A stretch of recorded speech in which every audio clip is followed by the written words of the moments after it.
Hello there everybody, Sam's Trains here, welcome back to the railway and welcome to another review.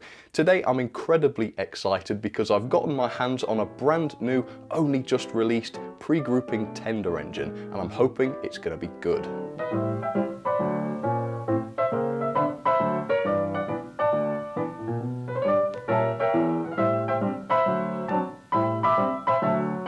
Today's locomotive is produced by Dapol in partnership with Rails of Sheffield and Locomotion Models of the National Railway Museum.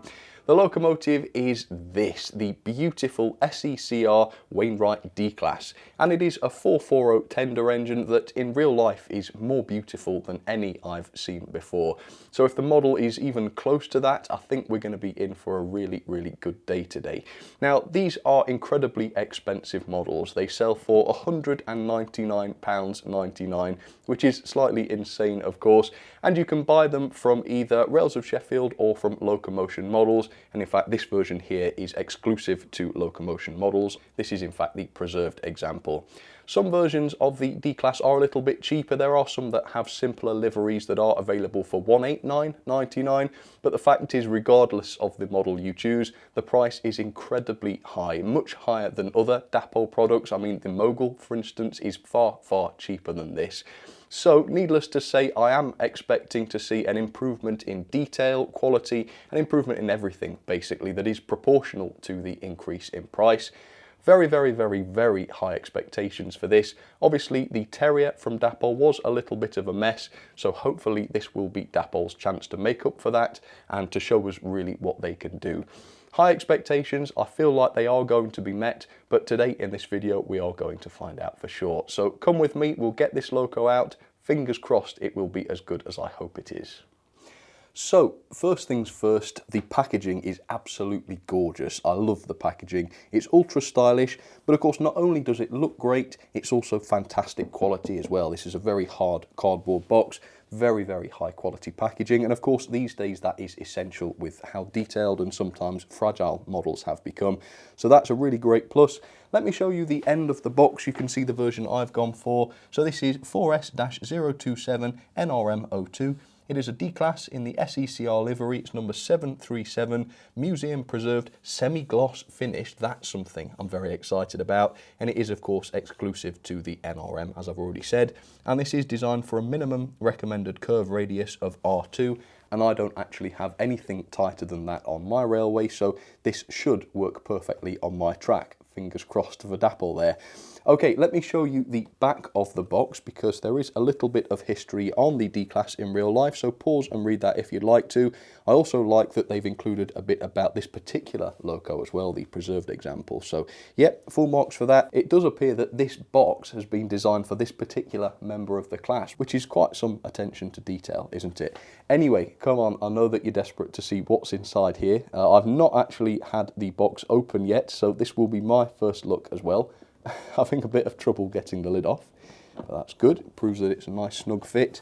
And here we have it, Dapol's paperwork out on top. And these are always a real joy to look through because they're just so well produced. So here it is. This is the owner's manual for the SECR Wainwright D Class. Let's delve in and take a look.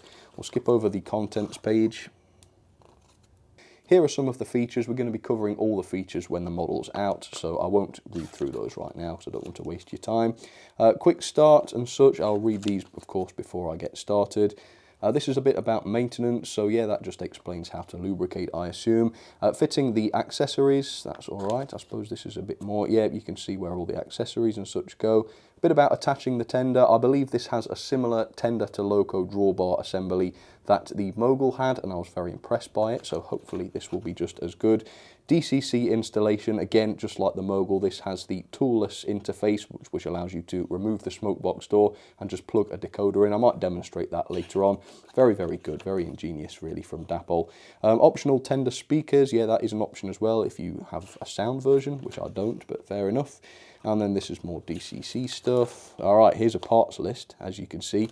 All the various different parts listed. In fact, I'm guessing, yep, there are several pages of this. But it's great, yeah, all the part numbers listed, so if you do need some spares, this should be the place to look. Warranty, Dapol's usual warranty, which is really good. All right, wow. How, you see what I mean? So good. All bases covered, beautifully illustrated, colour printed. Ah, it's just top notch, isn't it? Really, really good. And then what's this? Right, so this basically explains that the model is fitted with traction tyres. Now don't panic, because apparently there is an alternative axle supplied which does not have rubber tyres, it has just pure metal tyres on it. So if you want to, you could swap that over. There's a tool included according to this which allows you to swap in the non-traction tyred axle. I do think this was a poor decision though, because I've done my own research on this. I asked, what would people prefer fitted from the factory, rubber tyres or metal tyres? And as you can see, 88% of my sample said that they preferred to have metal tyres fitted from the factory, which means possibly 88% of people are going to have to do that conversion. Yeah, I think that's really unfortunate because most people do not like rubber traction tyres. That said, I do believe the loco body is largely die-cast on this model, so it ought to be a decent puller without the tyres. But if it isn't, at least if you do require your loco to haul massive amounts of coaches and such, there's a good chance it will be able to do that with the traction tyres. So don't get me wrong, I think it's a great option to have, but it's not an option that I would ever choose. I don't think I would ever choose it. Okay, okay, it's upside down. Now I have not had this out of the box yet, so that does mean that possibly this has been out and checked or something at the museum. As long as no damage was done or anything during the checks, I don't have a problem with that. Wow. Ah, gosh, you can just see it inside there, can't you? And it does look absolutely amazing. Fascinated to see what this is like, and also I'll be fascinated to see what the finish is like, because apparently this is a semi-gloss finish. Very nice. I mean, all models really have a semi-gloss finish. So is this going to be more glossy than normal from Dapol? I don't know. Because, yeah, the Mogul from Dapol was actually quite glossy already, wasn't it? Right, bad sign, first of all. Popped out, just as I pulled off the sleeve, we have a buffer. That's a pity. Hopefully this is not indicative of a serious quality problem with these models. Right, I'll have to put that safe and reattach it later on, hopefully. All right, so we've got a few accessories bags here. First one is this. This is the axle that I mentioned, and as you can see, this does not have any rubber tyres on it. So I think this will be the one for me. I will, of course, test it with the rubber tyres on to start with. Inside there, we've also got some guard irons, it looks like, and I'm guessing this is the tool for undoing the crank pins. I'm not sure how that would work though. I guess I'll have to look at the crank pins to find out. And incredibly, there are even spare crank pins included inside here as well, or at least there's at least, well, yeah, they are, there's two. These are notoriously easy to lose, and particularly if folks are not that experienced, I can see these little crank pins going AWOL. So it's really good that there are some spares inside there, which is great. And then we've got this. This is an extended detail bag, as you can see. Recognise some of the parts inside here immediately. You've got the beautiful SECR cab doors, which are fully decorated. You've got this long pole here. I believe that is the tool for removing the smoke box door if you wanted to chip this. And then there are some other details, buffer beam parts and that sort of thing inside there, which is really good. Still not done. There's another accessories bag which appears to contain some spare traction tyres. That's a really nice inclusion. Of course, rubber does sort of deteriorate over time, so the fact that you've got some spare ones sealed in a bag, that's really smart, I think. Okay, are you ready, folks? We are going to take the first look at the D Class. How does it feel? Feels pretty light. Yeah, it feels pretty lightweight. It isn't a huge locomotive, but you'll get a better sense of the weight once it's in your hand, and of course, once I get it on the scales. Okay, here we go. I'm nervous about this. 200 pounds. Whoa, there it is. Crikey, those colours are incredibly vibrant, aren't they? And the first thing that has caught my eye is the real sort of metalwork here, which looks crazy, doesn't it? A lot of manufacturers don't supply these high gloss domes and also safety valve bases, but Dapol have with this example, and I've got to say, it looks pretty darn shiny, doesn't it? That's almost overwhelmingly shiny, is that? Okay, so the loco and tender are not coupled together right from the factory, and that's because the coupling is actually so easy to do, if it's anything like the Mogul. Here is the tender then, and this is such a beautiful tender. I don't think I've ever had an SECR tender before, at least not in an SECR livery. So this is a new experience for me, and it is incredible. The livery is just gorgeous. Even on the underframe, the livery is incredibly complex. Looks to be super detailed. It is missing a buffer, but hopefully I'll be able to refit that without too much trouble. Yeah, this is a really nicely designed tender. I love that a lot. Okay, but the star of the show is, of course, the locomotive, so I'm going to have to be very careful not to damage this. But here it is, the SECR D Class. Wow, absolutely gorgeous. It really is beautiful. Now, I have noticed straight away this is quite a light locomotive. I believe the boiler is die-cast, but the running plate certainly doesn't appear to be, and I don't believe the cab and the smoke box are either, although it's quite reasonable for the smoke box not to be, because obviously that would be adding weight over the undriven front bogie and not over the driving wheels. But wow, absolutely stunning looking, isn't it? Really, really nice looking loco, this. Let's hold the tender alongside it then, so you can see them both together. Yeah, oh, goodness sake. That's another part that's come right off. That is the cab roof. Just kind of glanced it and it's come right off. That's 2 strikes on quality, but it does kind of fit on pretty well, so I'll just have to be careful with that. Okay, I'm going to have to be even more careful, it seems. But yeah, this looks fantastic. We'll take a closer look at this in just a second and admire some of the details. But first of all, here's a potted history of the D Class in real life. So the SECR D Class was a 440 tender engine introduced at the turn of the 20th century to the design of Harry Wainwright. The first of 51 engines entered service in 1901, and despite their elegant and very decorative aesthetic, the locomotives proved to be efficient, capable and very powerful as well. They worked around the London and Kent area for many years, but they had been relegated to more secondary duties by the 1930s, of course in wake of the more modern steam designs. Now that isn't to say that the D Class wasn't updated over the years. In 1913, for instance, Mansell rebuilt around half of the class with Belpaire fireboxes, which produced plenty of extra power. By nationalisation though, only 28 of them remained in service, and they were gradually withdrawn until the final example was retired in 1961. This model is the only preserved member of the class, and it exists in its original SECR livery at the National Railway Museum in York. So there it is then, the absolutely gorgeous D Class up close and personal for you. The first job is going to be to try and couple the loco and tender together. Now according to the instructions, it's just a case of steadying the loco and then pushing the tender to meet the loco, and there should be a soft click and they should stick together. This worked incredibly well with the Dapol mogul, so I'm going to try that now with this. Ready? Alright, well I think that was the soft click. As you can see, they have coupled together really nicely. Is that secure? Yeah, seems quite secure. The loco is rooted to the spot, obviously, because of its traction tyres. And actually, look at that close coupling. That's really quite good, isn't it? That is one of the closest loco and tender couplings I think I've ever seen on a ready-to-run model. Very, very fascinated to see how that handles the second radius and such. Now that they are together though, you can see that the loco and tender sole bars don't actually match in height, and they certainly do on the preserved D Class that this model is supposed to depict. So that seems like quite a basic error as far as I'm concerned. I'm a little bit surprised that that one wasn't addressed because it's quite obvious. Anyway, I'm really pleased to say that the quality of the D Class is definitely leaps and bounds higher than on the Terrier.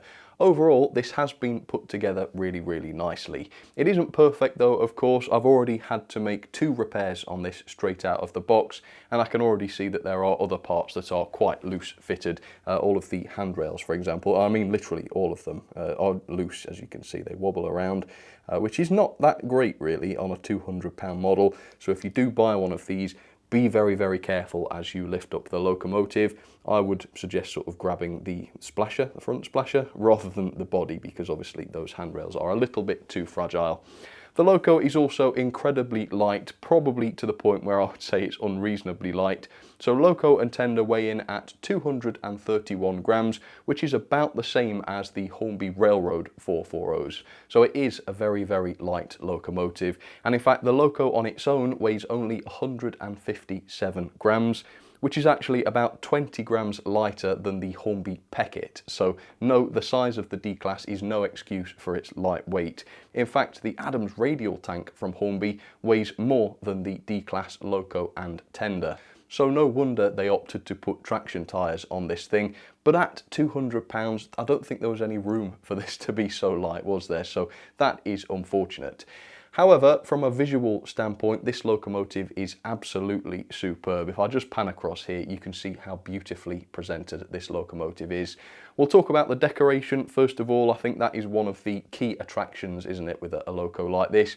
And it is done extremely well, to the point where I don't think I can see a single hiccup in the decoration, and every component of this locomotive more or less is lined.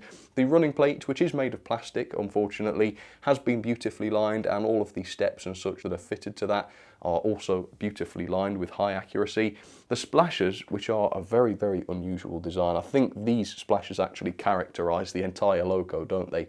Despite the very irregular shape of this area, the decoration is still incredibly precise. You've got the running number on the side of the locomotive, not the highest quality paint on those when you're looking ultra close, but from any sort of distance those do look fine. And then you've got the crest over the front splasher there, which again is quite a complex print with a lot of different colours involved. The boiler has a really lovely finish to it, although it's not as glossy as I perhaps thought it was going to be. It's actually very similar to Dapol's other locos. I mean, the Mogul, for example, had a similar really level of gloss to this. I'm hoping that the regular non-semi-gloss versions of the D Class are not much more matte than this, because I think that might make them look a little bit plasticky. But no, on this boiler, the finish is exactly as you'd want it as far as I'm concerned. And of course, the decoration is excellent here as well. Look at all of the very beautiful lining. And the boiler is more or less fully realistic all the way around, even on the underside. And there is no unrealistic join on the underside either. As you can see, it continues very realistically. You can see a bit of the chassis block towards the middle of the boiler, but that is obscured by the front splashers, so that's not too noticeable. The buffer housings, as you can see, are fully lined, and we do have separately fitted metal sprung buffers fitted onto those, so that's a really nice feature. The buffer beam, as you can see, is also beautifully lined with some gorgeous decoration. The wheels even, now these are die-cast wheels, and as you can see, even these have been decorated to a high standard. Absolutely wonderful decoration for the driving wheels, and of course also the front bogie wheels. The chassis of the front bogie is also fully lined. I know everything's lined, but I'm going to list everything anyway. So here's a close-up on some of those high shine metal parts. You've got the safety valve assembly here, which looks incredibly shiny, doesn't it? And also the dome. I wonder whether or not some people are going to quite dislike this, because I've heard it said that this sort of finish on parts like that does look a bit toy-like. For me though, this looks pretty close to the real thing, and so I am a fan of this. And even the whistle, I'm not sure if this is a metal or a plastic whistle, but it's got the same finish as the dome and the safety valve bonnet, so that all matches up beautifully. One serious downside though is the chimney. As you can see, the top of the chimney here is just painted plastic. It's not a separately fitted metal copper piece like on the Terrier.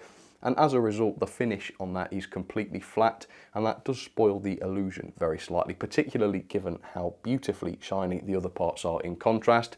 Again, this is a £200 model. They had to pull out every single stop possible to make this model worth that money, and I think that unfortunately is a glaring omission. And the same goes with some of the other fittings and such. As you can see around the smoke box, they're all fine, they're very nicely produced, but they don't have that metallic finish, which does lead to a little bit of inconsistency across the model, because some parts have it and other parts don't. As you can see, you've got the separately fitted handrails, which I've already sort of touched on. I think they might be made of metal, but they are very fragile, so do be very careful with those. Underneath the boiler, you have all of the valve gear, which is represented and painted. Now that is a really nice feature. I'm a huge fan of that. And of course, that's a very large and exposed area, so I'm really glad to see that they have covered that. Right, let's start investigating the smoke box then, which does have the separately fitted handle on there. I'm now going to attempt to remove it using the little spudger tool that Dapol have provided. So you only need to do this really if you're planning to DCC fit the locomotive, and I'm just going to demonstrate how that works. So the front of the smoke box door is just a friction fit, and that was actually very easy to remove. I struggled to remove that with the Mogul, but on the D Class that came off easily. And then supposedly the DCC socket is located on this little pull-out tray, and on this little key, looks like a little USB stick, you do have the DCC socket, and then underneath it what looks like perhaps a speaker housing as well. So I mean, crikey Dapol, how intuitive is that? everything DCC is contained on this tiny little thumb drive sized piece. Now that is clever. And this is why I like Dapol, because they're full of ingenuity, aren't they? The loco to tender coupling is amazing, and so is this. I mean, it's just so incredibly intuitive to fit DCC, to the point where you never actually have to remove the loco body unless you want to do some service work or whatnot. Yeah, it's really, really, really good. And I must say, this process was much easier than on the Mogul. The front of the smoke box was easier to get off, and the motion of the drawer inside was very, very free and easy too. So absolutely wonderful work from Dapol there.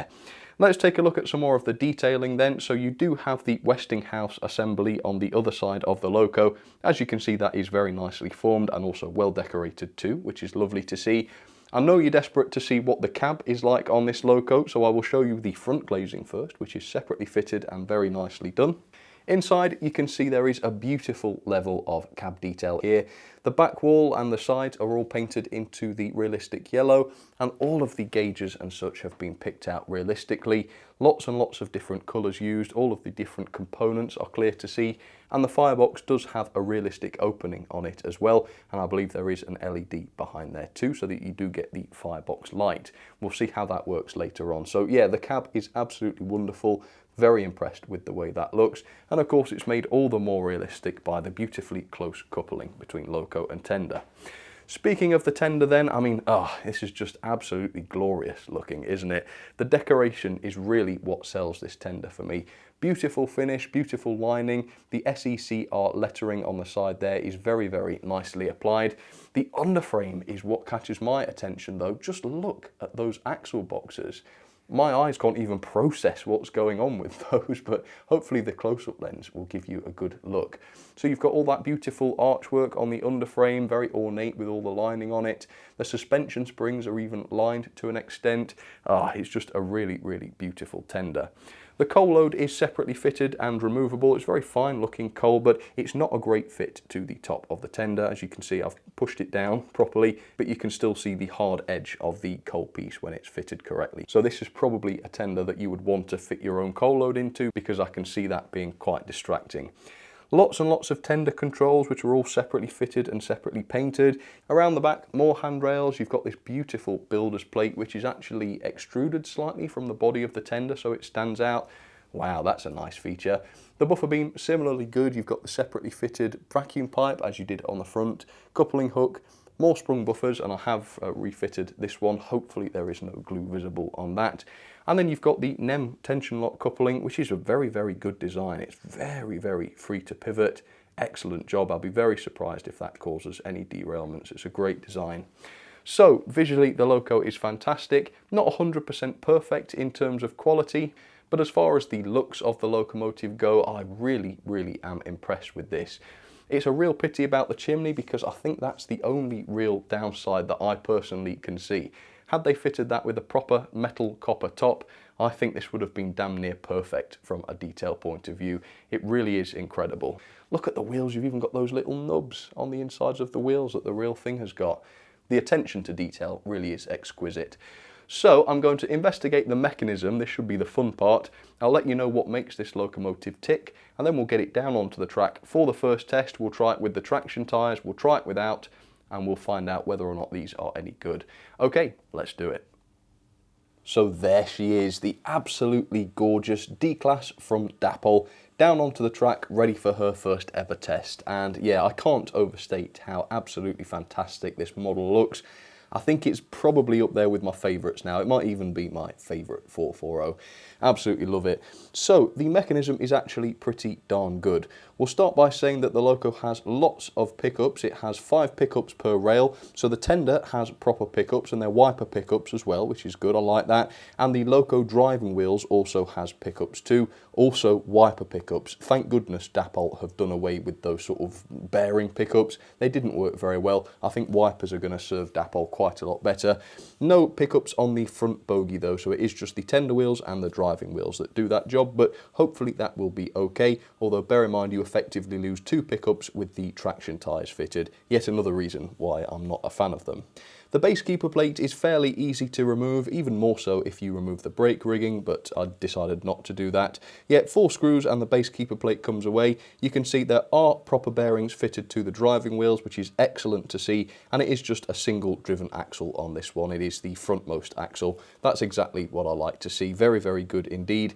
The chassis is a fairly simple chassis, as you can see. Here is the 5-pole motor. Now, despite what the instructions showed, there is no flywheel fitted to this model, which is a pity. Again, for £200, you don't want any emissions at all, do you? Although, as you can see, with the clever DCC interface, there just wouldn't really be space for much of a flywheel there. So hopefully that clever DCC solution hasn't come at the cost of performance. Hopefully the Loco will still run excellently without the flywheel, so we'll have to wait and see. You can also see a couple of LEDs. That is for the firebox flicker, which suggests that there are 2 different colours involved in the firebox glow, so that's really good. And here is the socket for the DCC board. As you can see, it is loose, it's not fitted, and that's because it actually can't be there while you remove the body. It's really frustrating. So actually putting the body back on is difficult because you've got to put that thing into place and then maneuver the body onto it so that it fits properly. It's not the pleasantest task in the world. If you can avoid it, I wouldn't really recommend removing the body. And then finally, the gauging is really good. 14.5 or 14.4 even on some axles, millimetres that is, absolutely fine, no problem at all with the gauging. So the mechanism looks great on paper, but I have not tested this gorgeous locomotive yet. I'm a bit, I've got some trepidation about this because it looks amazing. I'm really, really hoping it's not going to let us down on performance. So let's try this. Forwards with the control knob. Let's give it some juice and find out whether it actually works. Fingers crossed, please, folks. We're going to need it. Here we go. Yes, it's moving. And it did say on the instructions that no special running in was required. I'm not sure why this would be, but I am still going to run it in before making any final conclusions. But, I mean, I've got to say, that's looking pretty strong, isn't it? I'm not getting any of the unsmoothness that I've seen in the past. It didn't seem to be cogging, although we'll try a crawl in just a second. It's fairly quiet, it's fairly smooth. I reckon this is going to be a good one, folks. Oh, thank goodness for that. Right, so it hasn't been running. Dapol say you don't need to. I'm going to do it anyway. But for the record, let's try a bit of a crawl, shall we? Let's see. What's this like straight out of the box? Should be a good crawl, actually, because there's no flywheel, so there should be plenty of torque left for the wheel set. Okay, so, yeah, I think it might have stalled there. Yeah. So there's a fair bit of cogging at this speed. Does seem to be a little bit inconsistent, but that's because it's got traction tyres and there are no front bogie pickups, so perhaps it's struggling with continuity a little bit. Maybe it just needs running in. The pickups might have some surface oxidation on them for all I know. It's making a good effort though, isn't it? If I keep nudging it, just keep going. Perhaps I need to go a bit more. Let's give it a little bit more juice. Yeah, that's a touch more. So yeah, it's not the greatest crawl in the world, but we'll run it in and see if it gets any better. Let's see how it gets on over the point, shall we? We'll just give it a bit of a run up and we'll try and crawl over the points at a modest speed, something like that. Okay, so the dead zone's here before the Loco gets to it. So, it seems to be doing okay. A little bit of a hesitation there from the front driving wheels, which have the traction tyres, but no stalling, which is really good. So that's great. Yeah, I mean, as an out-of-the-box performance, this is actually really quite good, isn't it? It's not too bad at all. The Loco does sort of limp over the express point dead zone though. That's probably because of the traction tyre. See if we can capture that again. Yeah, you see that? A little bit of a jump. That's why I don't like traction tyres, and it's a real shame they've fitted those as standard, but I will change them later on. Okay, are you ready then? 50% speed, let's run this in around the layout. Hopefully it won't derail. Okay, so it's quite brisk, isn't it? It's not over fast, I wouldn't say. I'm not sure if it's fluctuating in speed a little bit there. We'll have to keep an eye on that. Hopefully it will become more constant as the thing runs in. But as you can see, it did not derail on any of the curves. I mean, this is Dapol, so I do need to recognise that and congratulate them for that. Seems to be very, very sure-footed, actually, which is great to see. I've got to say the performance is looking really, really good. The only concern I've got is that it does slow down and speed up periodically. I'm not sure if I've captured that on camera yet. I think I did around that first curve. Hopefully that does not indicate a motor problem. Hopefully that will go away as the thing runs in. I will keep a close eye on that. But generally, performance gets a tick for now. I'll see you in an hour's time after it's done 30 minutes in each direction, and we'll move on. And in fact, in the interim, I might even change the wheels. More information on the pulling power and such coming up very soon. Don't go anywhere. I'll see you very shortly. Okay folks, that is running in successfully concluded, and that was fine. No derailments, no stalling, nothing like that. I do believe the slowdowns I noticed have more or less cleared up, although I'll keep an eye out for them once a load is coupled up. Yeah, it's a really, really lovely performer. I have to say though, I'm not keen on the performance characteristics while the traction tyres are fitted. As we've seen, it does have a tendency to hobble over the points with them fitted. And also, if you turn the controller off too quick, the loco has a tendency to just stop dead, which is exacerbated by the lack of flywheel, of course. And it's also impossible to get that lovely wheel slip that we so often crave when you're starting off. And so it's a crying shame that the traction tyres were not an optional extra and that they were actually fitted from the factory. First of all, because we know the vast majority of people would have preferred the metal tyres fitted at the factory, and with a sample size of over 3,000 people on my particular survey, it's quite difficult to argue with that. And second of all, because it is quite a royal faff to get the traction tyres changed on this. So I went and did it. I must say the instructions that tell you how to do this are not that helpful, and in fact some of the advice given there is quite bad. So this is what I would recommend. I'd take it or leave it. I wouldn't recommend leaving the brake rigging on, as the instructions appear to suggest, because it can interfere with the sanding pipes. So if you just undo the front section of the brake rigging without taking it off completely, it's reasonably easy to reattach later on without too much messing about.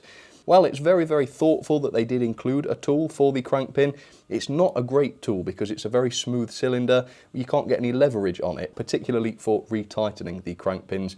And of course your regular 2.5mm nut spinner will not help here because these crank pins are an odd shape. They're not just the usual hexagon shape. Okay, so I would not recommend trying to do the conversion with the wheels in the loco like this, as suggested by the instructions. I would take out all 4 wheels.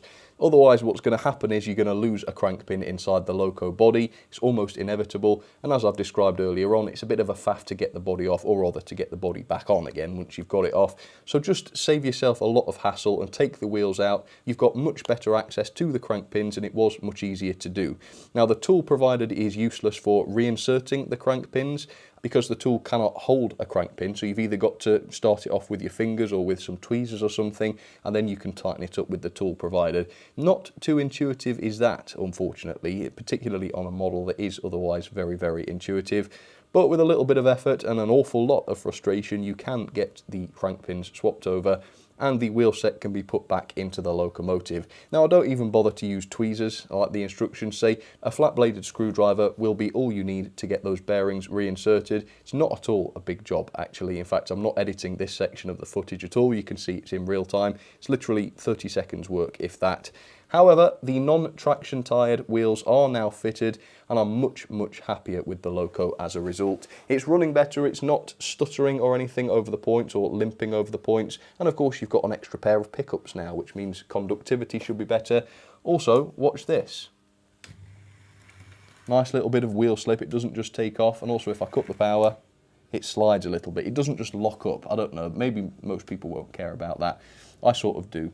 Let's talk about the pulling power then. So with the traction tyres fitted, the tractive effort is 0.52 newtons, which translates to roughly 31 coaches on straight and level track. So pulling power with the tyres is definitely not a problem.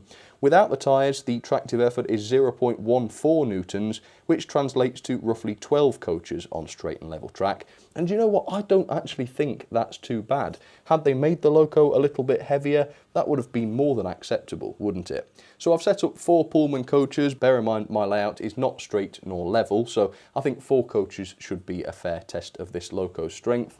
Let's check in with the performance then. Now that it has run in, is the crawl any better than it was before? Okay, so that's pretty controlled. I can see cogging there though, and that's because of the lack of flywheel, of course. It's not bad, and it's certainly not a deal breaker, I wouldn't say. Let's try it in reverse. Oh, it's not really doing it in reverse. Oh, Spoke too soon.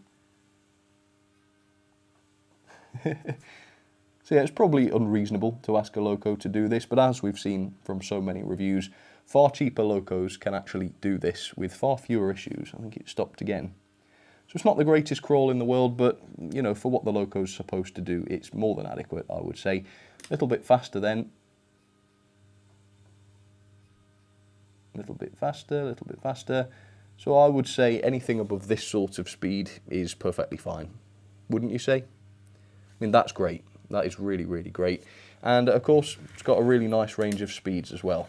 It's quite a nippy loco, actually. Not bad at all. Okay, let's go and couple up to the Pullmans and see if she can handle 4 up Gordon's Hill. Not tried this yet, so this should be fascinating. Okay, slow it down. Bear in mind, there is quite a bit of drag from the tender pickups though, so if you really wanted to squeeze a bit of extra pulling power out, you could adjust those pickups so that they're not putting quite so much pressure on the wheel. I suppose you wouldn't want to do that with the tyres fitted though, because that way you're seriously cutting down the amount of good reliable pickups you've got. Anyway, oh, did I not go far enough? Obviously not. Anyway, here we go. That's better. It's not a bad display of torque though, is it, that? That's very good. A bit faster then. Oh, wheel slip. You see, you wouldn't get that with traction tyres. I don't think it's going to do that up Gordon's Hill though. So yeah, I've knocked it down to just 3 coaches. Do bear in mind though, my Pullmans are quite old and with plastic wheels. If you're using more modern rolling stock with nice metal wheels, I'm sure your mileage would be a little bit better. And also if your layout is level, I can see you hauling 4 or 5 coaches with this thing without any problems at all. Anyway, other SECR locos, we have the Hatton's P Class here. Beautiful livery, with some smaller coaches to match the smaller loco, of course. There you go. And then on the inside line, I have the Hornbeat T9, which is a similar 440, a little bit less decorative. Of course, these also have traction tyres, but no option to swap them. Hornbeat just included the traction tied wheels, and that's all. So kudos to Dapol for actually giving us the option. I must say that is a tick. That is a tick. It would have been much worse without the option. All right, let's try it with 3 coaches then. I'm still not 100% convinced. Yeah, I reckon that is slipping already, isn't it? So it is a pity that this thing is so light. Oh, look at that. A little bit more weight and it would have been just about all right without the tyres. But like I say, my Pullmans are not ideal, so I'm going to swap in 4 more modern coaches with nicer wheels. Mind you, I don't know, it's having a go. Go on, I think it might actually do it, but it's not going to do the wheels and the mechanism any good. So yeah, I will swap these out. I'll swap them out for more modern coaches with more modern wheels, and we'll see if it can do it. I think it will. I think it's really close to managing this. Okay, here we go. D Class with slightly better coaches. Come on, D Class, you know you want to. It's looking better, isn't it? So there you go. The secret is use decent coaches. Oh, still struggling. Don't forget, it's got 4 now and not just 3. And it is doing it. So yeah, it could be better, but I think it's just about passable without the traction tyres. It's a pity though, because neither solution is perfect, is it? And that's unfortunate. And don't forget to see which other 440s you can spot on the layout, plus an odd one out. I think I've just spoilt that, haven't I? Not much of a challenge today. And as you can see, even on DC analog mode, the firebox lighting effects are actually working. Now, they are fairly subtle and your mileage might vary on DCC control, but either way, the fact is they do work even on analog mode, which is good to know. So there you have it then, folks. Mightily impressive. Probably the most beautiful loco I've ever owned. I'll have to sit and ponder whether that's factual or not, but I think it probably is. It's absolutely superb. Stunning, in fact. Yeah, they've done a great job. And it's so nice not to see mechanical issues. I mean, my only mechanical complaints are not through any fault or poor quality. If it was rife with derailments and mechanical problems, it would really suck. So the fact that it's not like that is great and refreshing. Look at this though, there's some gorgeous wheel slip going on. I don't know. To me, even though it's, you know, a horrible thing in real life, There is some real pleasure in seeing that. That's really impressive. Of course, you can't do that with the rubber. Let's have some ratings then for the absolutely beautiful Dapol Wainwright D Class. So first of all, the level of detail, I think I've settled on 5 stars. Yes, that plastic looking chimney wasn't great, and I do feel that this is a far too expensive model to have so cheap a feature, but it's definitely not enough to knock off a star. So on balance, 5 star for detail. Absolutely incredible. I love the finish, the decoration, and the actual level of detail in terms of the cab and the separately fitted parts. Really quite mind-blowing, so definitely a 5 star there. Performance, I've given 4 stars. Generally, the performance is excellent. I'm so pleased to see it perform so excellently around curves. On points, it's not the greatest performer with the traction tyres fitted. I have noticed a little bit of limping, and at the very slowest speeds, the crawl isn't up to the standard of some other models, cheaper models, by the way. But overall, yeah, the performance is really, really good. Slightly better, I would say, without the traction tyres, although then again, it doesn't pull quite as much. The pulling power is 0.52 newtons with the traction tyres, which equates to around 31 coaches on straight and level track. Obviously, it's much less without the traction tyres, 0.14 newtons, which is only about 12 coaches on straight and level track. Obviously much less if you start introducing gradients, but then again, the performance characteristics, as far as I'm concerned, are so much nicer without the tyres, and so that is the mode in which I'm going to leave the loco. The mechanism, I believe, deserves 4.5 stars. Overall, it's great. You've got plenty of pickups in the tender and on the loco as well, although there are none on the front bogie, but up to now I've not seen any ill effects from that. Proper bearings on the driving wheels, nice 5-pole motor, seems to be very, very nicely designed. I love the DCC fitting solution, that's excellent. It is missing the flywheel as well though, so I can't give it 5 stars because I think the best locos do have flywheels, and the performance might have been slightly better as well had this had a flywheel. Quality then, I've had to knock this down a little bit on quality to 3 stars. Don't get me wrong, for the most part the quality is great. The way that this was assembled and built was pretty good. No warping on the running plate or anything like that. The decoration was done with incredible precision. However, there were a number of repairs to make straight out of the box, and a few of the other details are dangerously loose as well. So yeah, slight issue with the assembly there. Also, the loco is just so light. You know, 157 grams for just the loco is way too light. We've got locos half the size of this that are heavier, and had they made this just a little bit heavier, the whole frustrating traction tyre saga would not have been necessary, and of course it would haul quite a lot better as well. But overall, yeah, no huge issue with the quality. Value for money then at £199.99, I have to say I think this is far too expensive.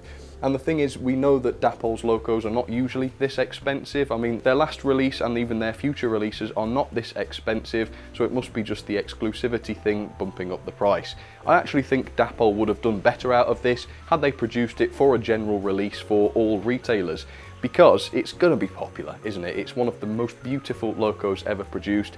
They would easily sell tons and tons of them if they were, say, 40 quid cheaper or so. At £200, it's just not very accessible to the average person. And even if you have got this kind of money to spend, the extreme lightweight, imperfect performance and slightly dubious build quality make this a slightly less than compelling proposition. At £200, anything less than perfection isn't acceptable as far as I'm concerned. It is an amazing model though, and in some areas you certainly do get what you pay for. That is an overall score of 7.63 out of 10 then. Let's pop that into the loco logbook. There it is, 11th place, just above the GT3 and below the Webb coal tank. Now, I understand I have been harsh in my ratings here, but manufacturers, or rather commissioners, need to understand that they will be held to extremely high standards when the asking price is so astronomically high. So there you go then folks, what a beautiful, beautiful model. It is a real pity about the price, but then again, it is one of the most beautiful models money can buy. So if you want it badly enough, I guess it is something I can recommend. Overall though, Dapol certainly have not disappointed us with this model. I think Dapol have really cracked it now where locomotives are concerned, and I can't wait to see their next projects come to fruition. So thank you very much for watching. I hope you enjoyed this review as always. Do comment down below, let me know what you think. Have you got one of these on order? Which version have you gone for? And if you've got it already, what do you think of it? Are you pleased?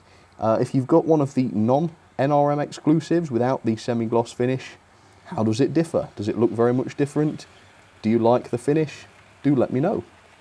For now though, thank you very much for watching, and I will see you very soon for some more videos. Alright, cheers folks, have a good one.